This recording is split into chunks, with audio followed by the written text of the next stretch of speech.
நடிகர் ரோபோ சங்கர் தமிழ் திரையுலகுடைய பிரபல நகைச்சுவை நடிகர், மேடை சிறப்பு கலைஞர் மற்றும் தொகுப்பாளர் அப்படின்னு பல துறைகளிலுமே சிறப்பித்தவர். மதுரையை சேர்ந்த இவர் தன்னுடைய தனித்துவமான ரோபோட் நடனம் மற்றும் உடல் மொழி மூலம் ரசிகர்களுடைய மனதில் இடம் பிடிச்சிருந்தாரு. 46 வயதுல உடல்நல குறைவால காலமாக இருக்காரு. அவருடைய திரை வாழ்க்கை சின்ன திரையில இருந்து வெள்ளித்திரை வரை நகைச்சுவை மற்றும் குணச்சித்திர வேடங்கள்ல அழகுபடுத்தப்பட்டது. ரோபோ சங்கருடைய திரைப்பயணம் சின்ன திரையில இருந்து ஸ்டார்ட் ஆச்சு.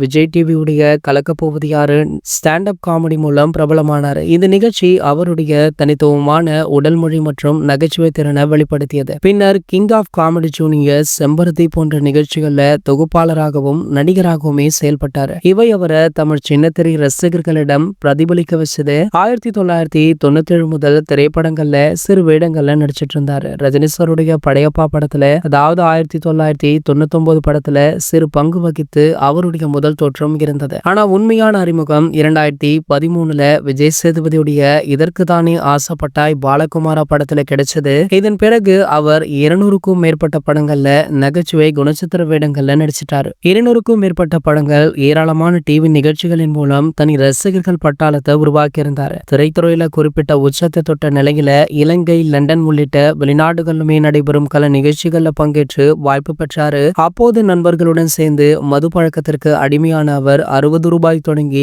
60,000 ரூபாய் வரை அனைத்து வகையான மதுவையுமே நான் ருசித்து விட்டதாக அவரே ஒரு நிகழ்ச்சியில சொல்லியிருப்பாரு. தொடர்ந்து மது பழக்கத்திற்காலான ரோபோ சங்கர் அவர்களுக்கு உடல்ல பல பிரச்சனைகள் ஏற்பட்டிருக்கு. உடல்நிலையில் ஏற்பட்ட மாற்றத்தால மது பழக்கத்தை முற்றிலுமாக நிறுத்தி அவருக்கு அண்மையில மஞ்சள் காமாலை பாதிப்பு ஏற்பட்டது. இதன் காரணமாக சிறிது காலம் எந்தவித படப்பிடிப்பு பணிகளிலுமே கலந்து கொள்ளாமல் இருந்தாரு. தற்போது கொஞ்ச காலமாகத்தான் மீண்டும் படப்பிடிப்புல நடிக்க ஸ்டார்ட் பண்ணாரு. அப்படி நடிக்க ஆரம்பித்த நம்ம ரோபோ சங்கர் அவர்களுக்கு இப்படி ஒரு நிலையா அப்படின்னு சொல்லும் அளவிற்கு சம்பவம் நிகழ்ந்திருக்கு. மேலும் பாத்தீங்கன்னா, கடைசியாக ரோபோ அவர்கள் கலந்து கொண்ட விழா அண்மையில நடைபெற்ற நம்ம இளையராஜா அவர்களுடைய 50 ஆண்டு விழா. அந்த விழாவில் அனைத்து பிரபலங்களையுமே சந்தித்து மரியாதையுடன் காலில் விழுவாரு. இதுதான் இவரை ஒரு பொது நிகழ்ச்சியில கடைசியாக பார்த்த வீடியோ அப்படின்னு இந்த வீடியோவை பல பிரபலங்களும் பல ரசிகர்களுமே எமோஷனலாக ஷேர் பண்ணிட்டு இருக்காங்க.